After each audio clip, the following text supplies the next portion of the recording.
They steal. They sell drugs. They murder. He was dismembered. His head was cut off, hands were cut off, and other pieces of his body actually cut off as well. They are one of the country's most feared gangs. We consider ourselves a youth movement, which is more of a social movement. Now they say they're going straight and would like to help in the fight against crime. Man, some of the steps I am going to make mistakes, but please don't be so critical of me, man. I'm learning to do this. We just started doing this. Give us a chance. That's what I'm saying. Tonight, the Latin Kings. Can they be trusted?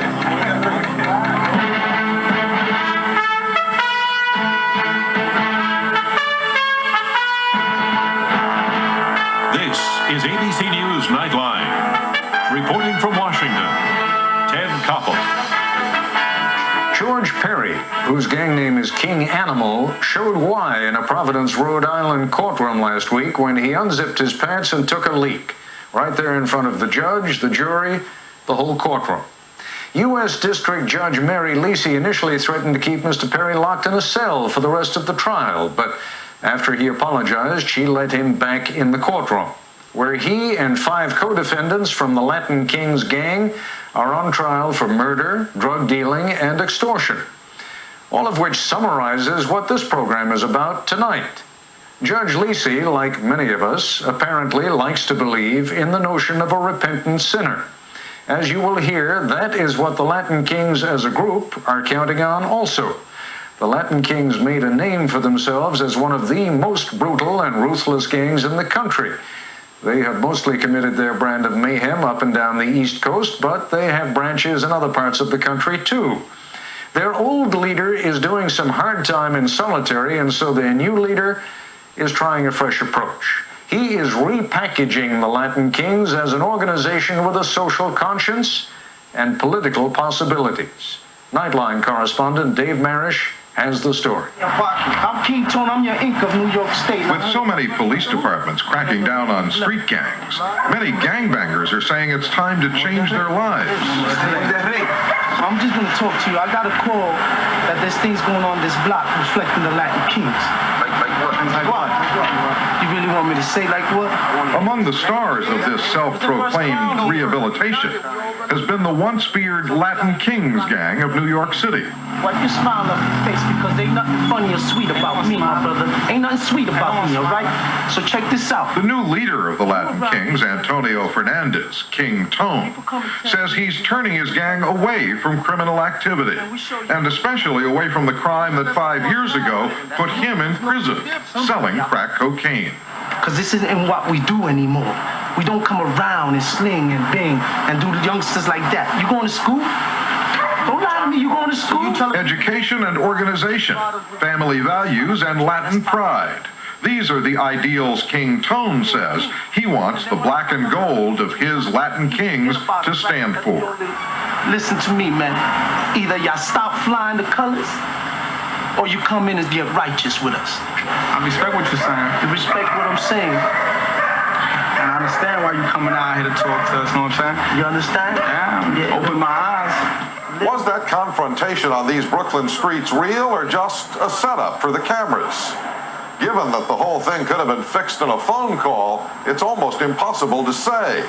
In fact, after a spring in which the Latin Kings have had more media coverage than the Mets or the Yankees, almost nobody in New York knows for certain whether their claimed transformation from a criminal gang into a community political organization is a $2 Rolex or the real McCoy. It certainly is something that would be good if true. Greg Smith covers the Latin Kings for the New York Daily News. He is skeptical. Right now, in that court, there's a trial going on with 2 kids who shot a cab driver in the back of the head. The guy lingered for 3 weeks and then he died. Why did they do that? I think they did it because they were trying to impress other members of the Latin Kings gang. And with that kind of constituency, I think they're going to have a hard time turning themselves into the Latino YMCA? I'm convinced that he's sincere because he wants to better himself and the kids around him. A lot of these kids come from broken homes. A lot of these kids come from addicts' home where there's a lot of garbage and that's all they see all day and all night. So I think he wants to get them out of that environment and give them hope. Iris Baez's son Anthony was killed by a New York City police officer using an unauthorized chokehold. Ms. Baez's grievances were underscored to many in her community when the death was ruled a justifiable homicide. As community outrage rose and a protest campaign was planned, King Tone came to see Ms. Baez. They heard about Anthony and that they feel that it was one of them that got murdered, and that they wanted to know how they can help me. And I said, can you do security for me? And they said, okay, we'll do that. And they did security and they went to court every day. For his king's labors, King Tone has gotten lots of favorable exposure for himself and for his gang. I said we can't depend on politicians, but we sure can depend on the community. It gives them a great deal of credibility. They're not here for 5 minutes and gone, you know, the next week or something. You know, they're there for the whole duration. Sociologist David Brotherton has spent years observing the Latin kings. He says there's something about King Tone that's caught his attention. He stays and fights to transform the group from a gang to a street organization, to a grassroots social movement, political movement, call it what you will. But there's definitely been a transformation. Why do we have to become an ex-gang member? Why can't we just become an ex-gang? And let's transform the whole group. Let's not transform just one kid. Let's take the whole group and save thousands. That's the new Latin Kings proposition in a nutshell. How can a 12-year-old look up to a Latin king when this guy's popping up, you know, smoking, coking up right there in the park? And Hector Torres, a Bronx gang member in the 70s turned political operative in the 80s and 90s, has been helping King Tone to sell the repackaged product. We're political neophytes. We don't call ourselves a political movement. We consider ourselves a youth movement, which is more of a social movement. You know, as a Christian, I believe in redemption. You know, I believe that people can be rehabilitated. I believe that people can reform, change themselves. Former Black Panther Charles Barron has joined the new Latin Kings Brain Trust, schooling them in community and political organizing. And now King demonstrators can pop up anywhere in the 5 boroughs of New York. King Tone loves his culture. He's a spiritual man. He believes in God. He believes in his people. And he's bold, he's strong. And I believe he's going to make it. I think he has a triumphant spirit. Listen to me, man. We're never going to be nobodies till we start trusting and being there for each other for real. There's a religious spirit to King Tone's Universals, monthly gatherings of hundreds of Latin kings and queens and their followers. Almighty Father, King of Kings, I pray that you just bless me and open me up, that I may be a vessel of your power of the crown. I can tell you that he's a very sensitive human being. I recognize that in my theology, he's a prophet. What is a prophet? A prophet is someone who first denounces injustice, second goes against injustice. So for the last 1.5 years that I have been having a relationship with him, he's very consistent in doing this in his life. So I don't think that is someone faking. King Tone himself, personally, to put it in just the crudest street terms, you buy his act? No. Why not? Because I know better. Among people who long dealt with the old Latin kings, like the number 2 man in New York City's prison system, or federal prosecutor Mary Jo White, the answer is bluntly unanimous when you ask, do you believe in King Tone's new Latin Kings reform? The answer is no. I mean, again, we'll watch things very closely. We have continuing investigations going on. No one would wish it were so more than we do, but in short answer to your question, no. But taking no for an answer, as you'll see in a moment, is something the Latin Kings are not accustomed to doing. Part 2 of Dave Marish's report when we come back. The Latin Kings are anything but new kids on the block. One group was in the Illinois jail system 50 years ago. Another group was known as the Latin Angels on the streets of Chicago. Nightline's Dave Maris shows how they have flourished for years in New York. We were a gang back in the days. There's no hiding, no covering the sky with blue. When Harry Roman joined the Latin Kings back in 1969, he says, he gained a lot of neighborhood respect because the Kings provided a crucial community service. Basically, it was to protect the neighborhood from people coming from the outside who would want to come and rob people in the neighborhood. By the late 1970s, Harry Roman's generation of Latin Kings had pretty well quit the streets to raise families, and the gang disappeared. Then in 1986, in a New York State prison, Luis Felipe, King Blood, brought the Latin Kings back to life.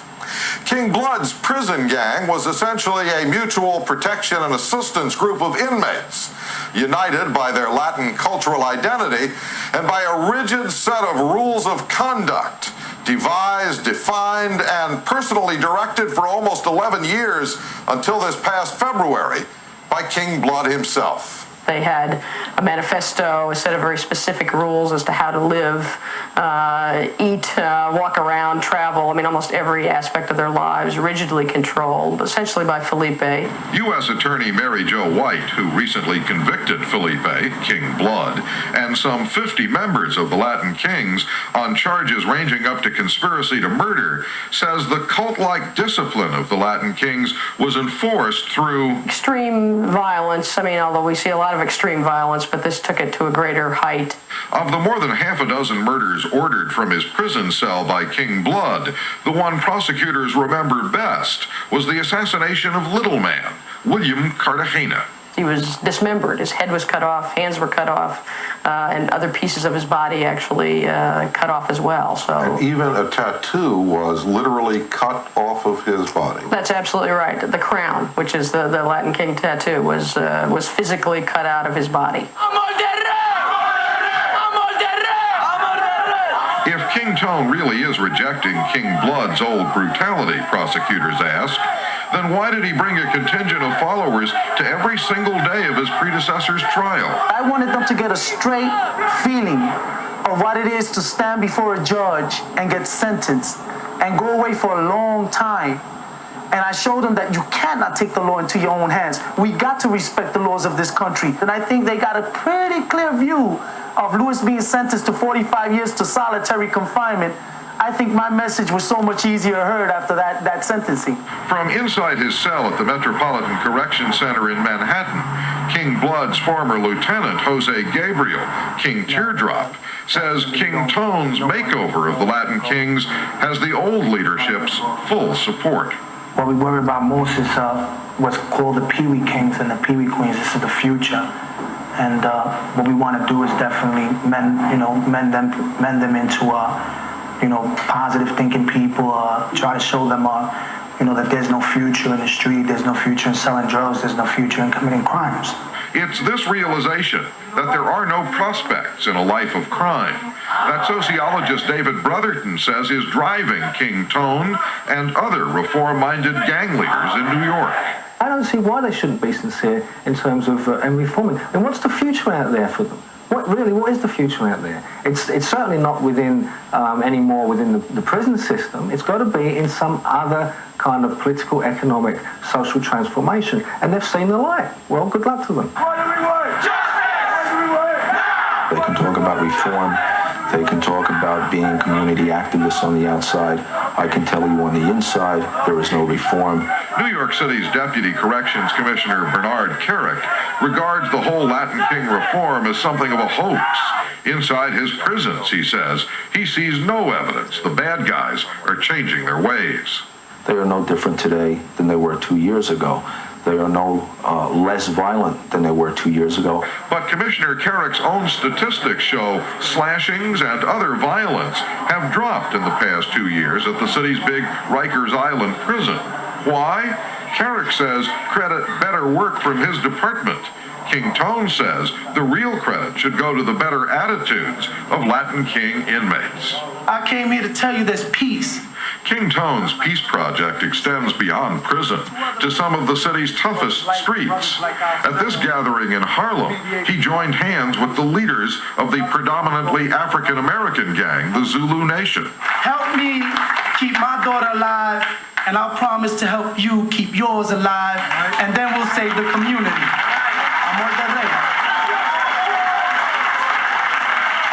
Is there more going on here than precious words and pious hopes?